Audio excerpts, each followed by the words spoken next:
Hi, Saravjot. Hi, Suneeta. How are you? Good, thank you. Yeah, Saravjot, like I shared with you, um, this is a conversation is being recorded for my own evaluation and maybe for performance evaluation. And I hope that's okay with you. Yes, it is. Thank you. And yeah, whatever we speak about will be kept confidential.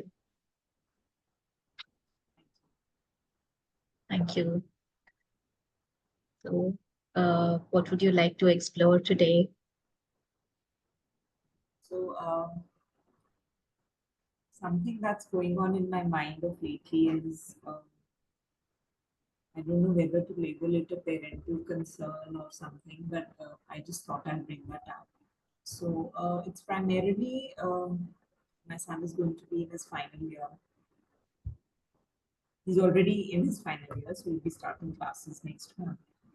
I was just wondering that, it's that phase in life when you're still there isn't any concrete steps that he has in mind which he wants to take up after his graduation, whether he wants to go in for a job or further studies. And there have been very informal statements that either us as parents or he have been sharing, as to what should be done or what are the options. So for the last couple of days, I was beginning to wonder that it's important for me. Like here, I'll talk of me as a parent. So what exactly is my role here now? So, though they are adults, how much of an input is needed from our end, how much of a stimulation is needed, or whether it should just be left to the child to explore on their own. So, all those do's and not to do is all circulating in my head. I just thought that I'll use the space today and kind of walk through what's going on with respect to these thoughts. So it's coming from a space of parenting. What um, what do you need to stimulate and what do you need to do to work with this during this period where your son is in the final year of graduation? True. It's more like there's a feeling of a sense of responsibility, but then at the same time, there's also this feeling that, what kind of responsibility? So I was just thinking over and I realized that, till they are in about grade 10, my involvement was very active and I was checking on their study schedules and tuition classes and everything. So it was very, very active. So as in the 2 years of grade 11 and 12 were different because COVID came and there was so much of turmoil even for these children to adjust to an online mode. And somewhere I kind of sensed that there were some things which or opportunities that we lost on because the child was or we as parents also were not really sure what to and how to make it happen. So while I'm talking to you, I'm just one thought which is coming is that somewhere I'm sensing that these questions in my head are also because I'm feeling responsible towards some of the things he couldn't take up when in grade 12 or some better tuitions to help him get a better score or better college. So somewhere, that is that regret is kind of pushing me to uh, feel responsible, I would say. So nobody's putting that responsibility onto me, and then all that is pushing me to feel responsible. So maybe, I don't know how exactly I should be, what should be my actions. Kind of stuff. I heard you say sense of responsibility and also you used the word responsible a couple of times. What does that mean for you?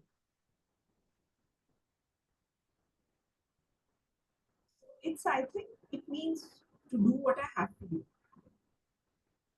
So, I would say that as I've been very conscious parent, and I don't know, of course, there are no medals for being a great parent, and nobody is a great parent because their dynamics are such that it's very relative term. But then, if you say in terms of if I do a kind of a self evaluation, I do feel that I have done a decent job.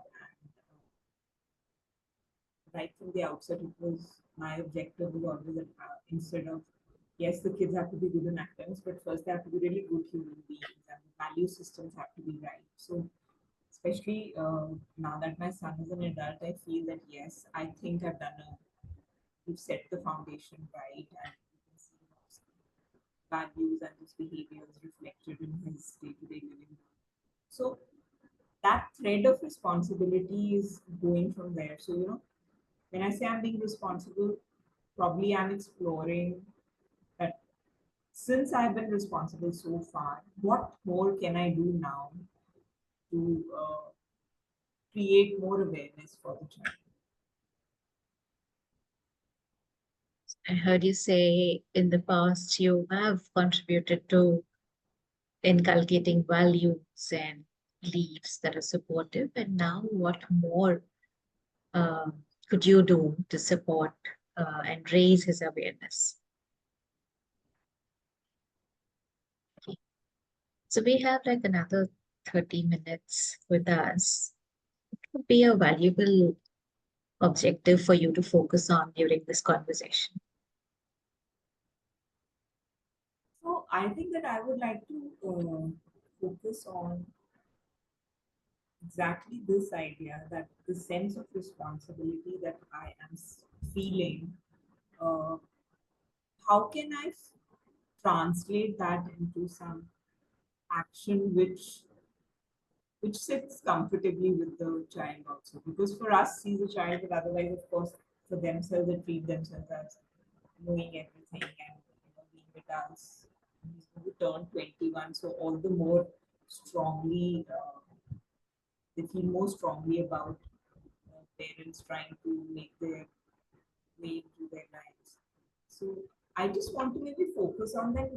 How should I translate this sense of responsibility into actions which seem to work in his favor?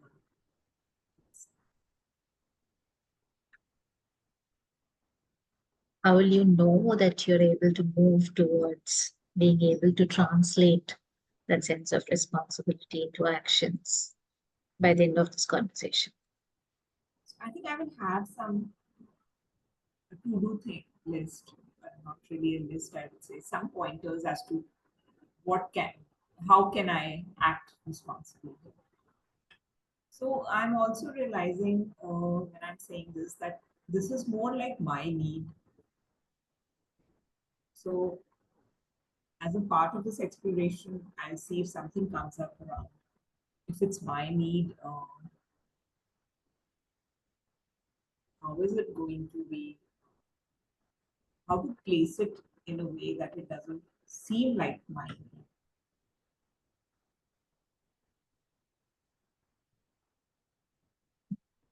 What does this word "my need" mean for you? So I would say that somewhere, Suneeta, because as a person, I'm somebody who's very conscious of the responsibilities and the commitments, and I've always personally and professionally, I kind of never let myself down. So I would feel that is what is my need, and the later part, what I said that sometimes in my interactions with my son, I sometimes sense that I'm kind of through my communication, I'm making it evident that it is something that I want done, right? So here, probably I don't want that to be the message that goes out. At the same time, I do consider it as my responsibility. So here you would like to um, ensure that you're not bringing in that aspect of letting him know that you want it and handling it Yes, differently? yes, I think you're right. And maybe if I can redefine my takeaway at this point, uh, it would be that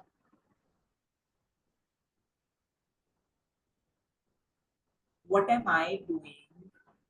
What is my definition of this responsibility in this particular scenario? Mm. What is making it important for you to about this? Probably my belief, from inside, because obviously there are, when you stand by the beliefs that that's inner satisfaction, inner not satisfaction, actually inner peace. That you this was something which uh, is also a part of your my being a parent, and I have done it because I am kind of realizing that sometimes even at this age, the kids are thinking at a very surface level. So they're not going beyond the surface level. So, it's okay to say that, I love this particular X subject and I love this, but it's not just about love. If you are, and the second thing which I kind of sense when I am just having these informal chats is that somewhere they don't realize that whatever comfort they have in life right now is because of what the parents are doing with their life. That they're bringing home those comforts for the family, and now that time is very near when they may have to recreate those comforts for themselves. So that is what is somewhere I think this thought is kind of pushing me to that that need to take responsibility in some way. And if you're able uh, to have this uh, met by the end of this conversation, what will it give you? Since it would align with my beliefs, my value system, it give me it will make me feel at peace. It's like you've done your job, and like in cooking we follow a recipe, and then I followed the recipe to the T, and I kind of recreated the dish. Now the rest is up to the people who are going to eat, and on depending on it depends on their individual taste also, whether they would like. Someone would say that it's less salty, and someone would say it's more spicy. So all those kind of outcomes would be individually decided. But I, as the cook, have put in my heart and soul and followed whatever was that recipe that was given to me. So I'm fond of cooking, so that's why this example came up in my head. So I heard you say you put in your heart and soul right now as you were sharing about the metaphor cooking. And earlier you said you talked about inner peace, and also now you talked about sense of peace. What does this sense of peace mean for you?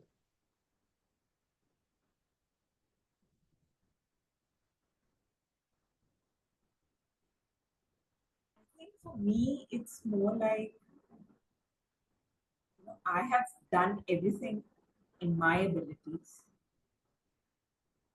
and then I've just left it for destiny to take charge. Because I do believe somewhere very firmly that uh, you know some things are just destined to happen, and there is actually more than this belief. I have this belief that there is something called the right time for everything,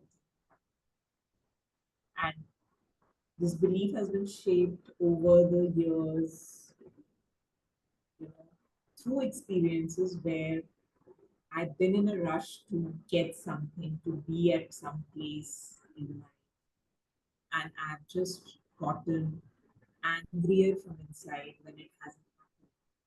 But then when it has happened, I have begun to realize that even if I'm in a rush, it won't manifest.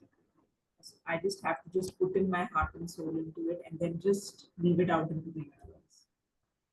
So it's the same feeling that I'm getting in this scenario.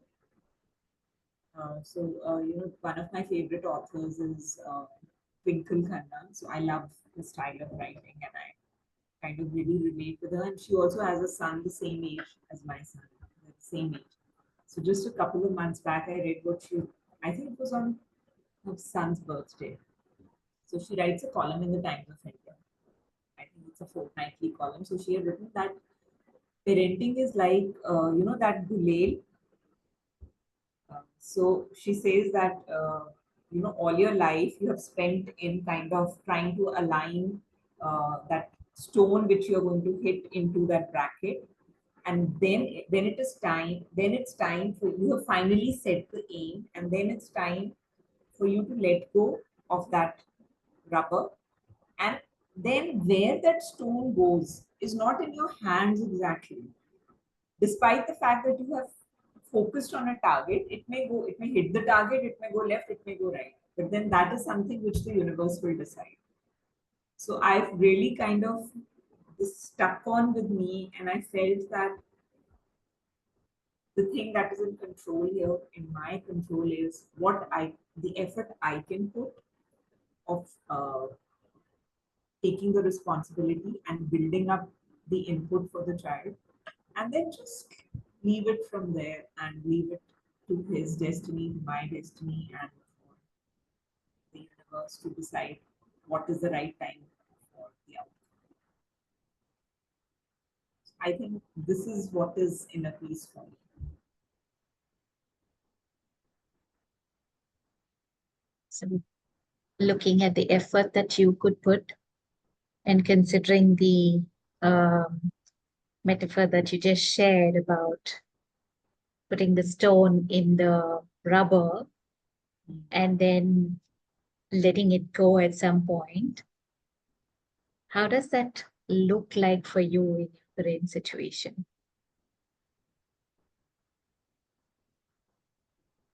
So in this situation, I think what I'm seeing is that part is the prep, and one part is the action. So what is in my hand here is the prep. So, and the prep that I feel uh, in this scenario for me is what I'm feeling responsible towards is the most important thing, that opening up the discussion with the child. So while I was talking to you and I was sharing about letting go and inner peace, I realized that this has never been a formal discussion in the house in any way. So, it's always been very informal, off and on comments. Acha, I'll do this exam. Acha, I like this, so I can do this. Okay, so I can prepare for the GATE exam. And so it's been all like everywhere, just casual, okay, yeah, yeah. So one reason for that is that because he's doing an engineering degree, so till their sixth semester, that is the end of the third year, it's very academically intensive. So, and in their case, it was even more because they passed out during COVID. And when they started offline college, it was the second semester, and they the first, the second, and the third semester were very short, only about 4 months. It's a very high pressure time. So now, with the end of the third year, it's a little stabilized because they have covered the maximum portion of their theory, and now they are only, in his case, he only has to handle a couple of repeat exams which he has to give. And here on, the next year, which is beginning, is going to be more about more time to them to design what they want for the future. So I think the first thing in my step towards my responsibility here is to get him to share what he feels about his future and what we feel about his future, because none of us has at any point expressed it to each other. I'm sensing that the first step is the prep and just being able to sit together and having that conversation where both of you are able to express yourselves around whatever thoughts are coming up would be helpful. Uh, and what would be the next step in terms of letting go? What is something that is within you, maybe a value that you could bring to the situation?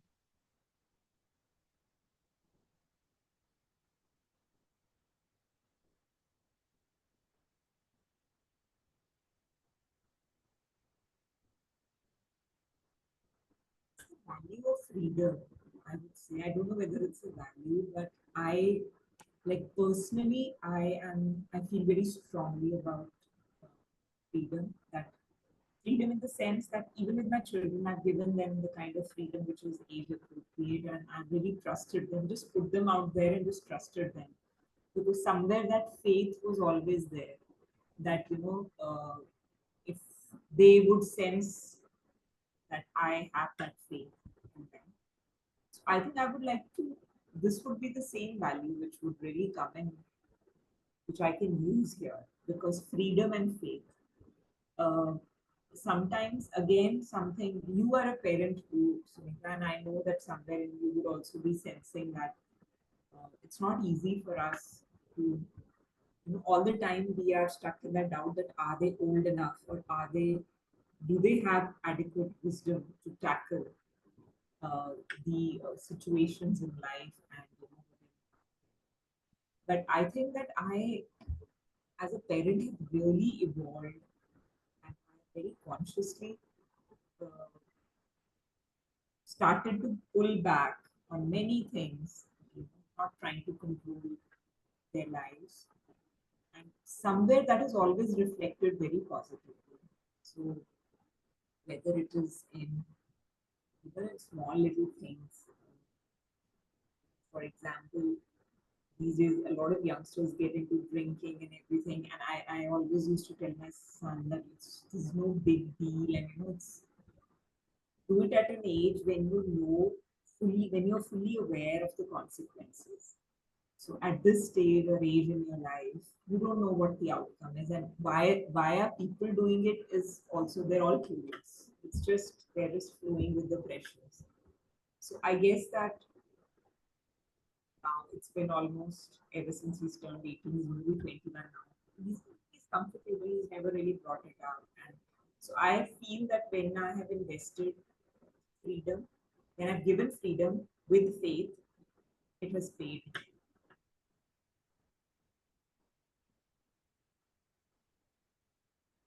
How's this conversation going for you? It's opening up a lot of doors for me. So when I came in, I came in with this inkling of doubt in my head that if I'm trying to be the one taking things into my hand with respect to a decision regarding career and future, how would that look like for an adult? You know, so because honestly, I remember when I was asked to take up subjects which I didn't enjoy studying, and I was like just full of all. And it took a lot of courage for me to tell my father when I was in grade 12 that if I don't drop mathematics, I'm going to flunk in 12. That those were my exact words, and they have never left my head, because what I remember was, surprisingly, because in those days, parents, it was like a big thing, and the CBSE didn't even allow you to drop the subject. You could drop it in 11th, but not in 12th. But I think I have always admired my father for this, that he went out of his way. And my school principal at that time, I'll never forget him in my life. He took it up with, because I was a good student, and I told him that, sir, I will really flunk if I don't. So somewhere, that has always stuck with me, that I don't want to be in a position where I am trying to impose something. And especially in a career of which I have no knowledge, because I'm not a technical person. So through this conversation, Suneeta, what has become clear to me is that number one, that feeling of responsibility that I had is very genuine. And I want to use freedom and faith as the core values to take up a very honest, create an honest and safe space for the child to share what's there in his head around his future, and also share with him what we as parents feel that what are those essentials for the future that he has to take into consideration. So I have that clarity. And I think also I somewhere feel that beyond that, it's his discretion. So, this discussion can happen once, it can happen twice, it can keep happening at regular intervals. But beyond that, beyond just discussing and sharing and listening, rest is his hands and his ideas. How are you feeling as you're sharing this? I think one good thing which is happening is that this is giving me an opportunity to reinforce that I'm doing a decent job as a parent so far.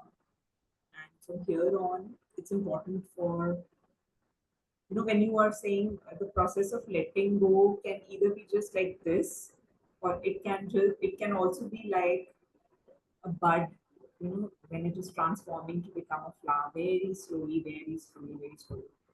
I think what I would like to believe here is that the process of letting go has to be gradual. So it can begin with the small little steps. That is giving me a feeling of being at peace.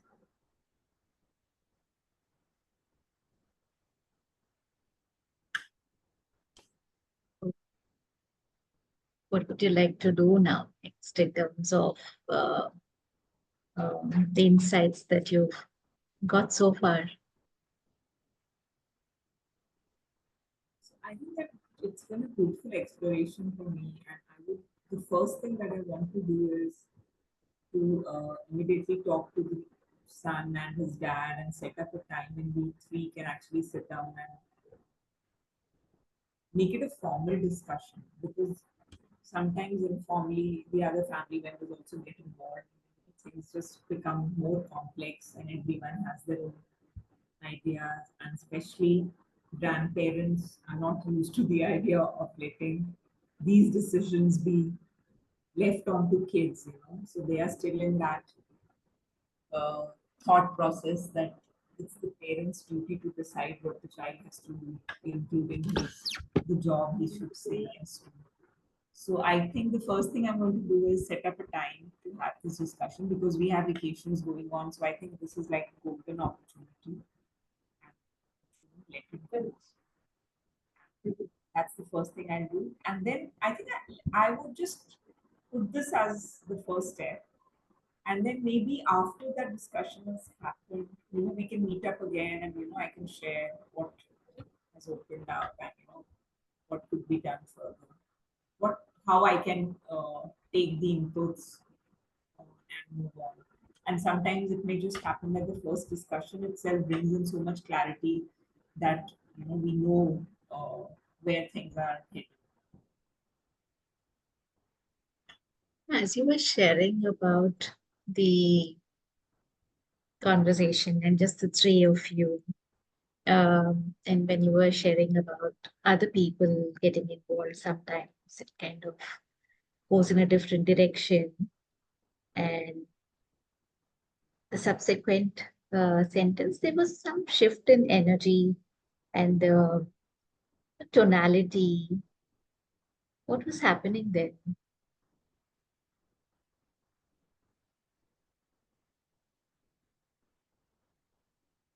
I think I had begun to visualize the discussion.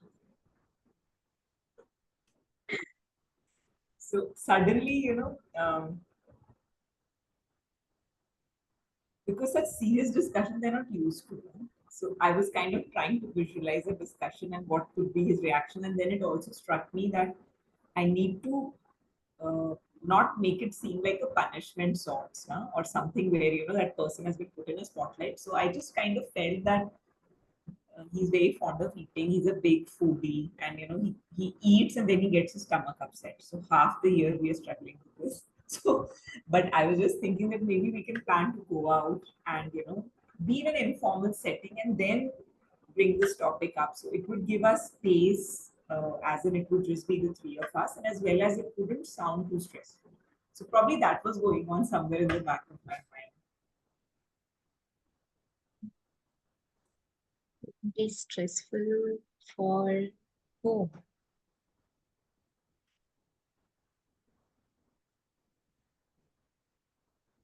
It could be for both the parties because in any case it's so hot.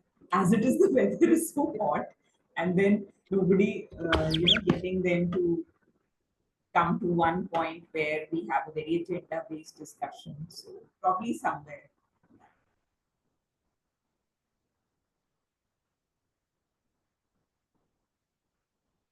So when would you like to have this conversation? Now that you have this, okay, one sort of thing to do, a prep, and then you have the clarity that, okay, um, it's a gradual process and you want to do it slowly. Uh, what could be the appropriate time to have this conversation? I think that since that I'm in that state of feeling the energy and feeling that confidence and that eagerness to do it from within, I think I would utilize the coming weekend and and tell them in advance. So today only, maybe let them know that this is a thought I'm having. So let's see if we can make all of us are there on a Saturday or a Friday and just go.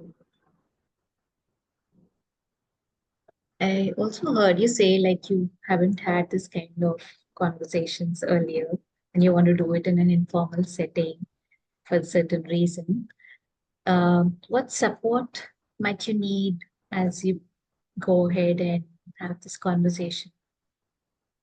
I think I'll have to brief my husband first as well, because men generally he gets a little impatient at times. Sometimes, actually, it's that thing, that feeling that as a parent, I know more. But sometimes I have started to realize that sometimes it really serves if I shift to a position of knowing less or not knowing. So a lot opens up. So probably, that is one thing which I'll have to take care of, telling my husband that we have to be more of the spectators here.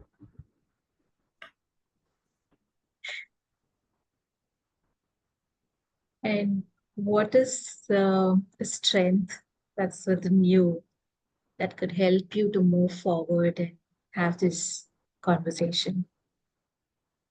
Lost that word you said. What is the sense? What is this? What is one strength that you could use Okay, to the help strength. you to move forward and have this conversation? Strength, I think, would be commitment and the sense of responsibility I feel in this role that I'm playing.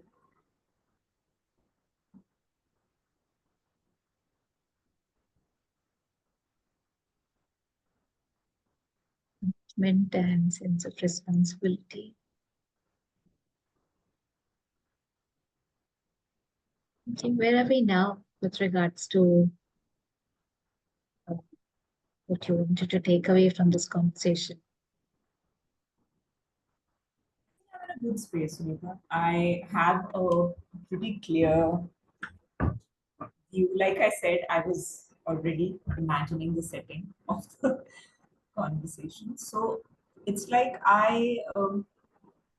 first I have the clarity of what being responsible means in this scenario, and the second is that I have this confidence inside that yes, this is the right thing to do. So I want to stay with that feeling and I want to translate that energy into action on by making this interaction and discussion happen. And then, whatever emerges out of that would be another entirely different topic for discussion. So I'm happy to be closing here. Yeah. One observation that I'd like to share, when you said this is the right thing, there was a stress on that. And there was an immediate lightness in the way you said it, as I noticed you. I'm just trying to replay that moment in my head. Yeah. So, yes. So, why I think it was an affirmation I was making to myself that, or I moved from a state of doubt to a state where I'm feeling sure.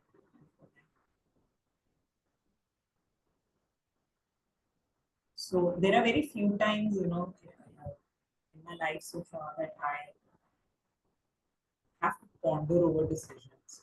So, I'm not a quick decision maker, but then I always have this feeling inside when I know that something is right, it just kind of speaks back to me. So I'm having that kind of a feeling right now. I'm happy for you, Saravjot, and wish you all the best Thank you. as you do this prep and go ahead and have the conversation.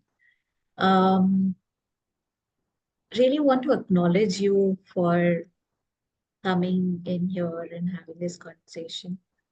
Of course, parenting is a journey, and you've been doing your best so far. We appreciate you for sharing your vulnerability around the doubts that you had and then doing all the exploration. So thank you for that. And thank you for being so patient and listening. You're welcome.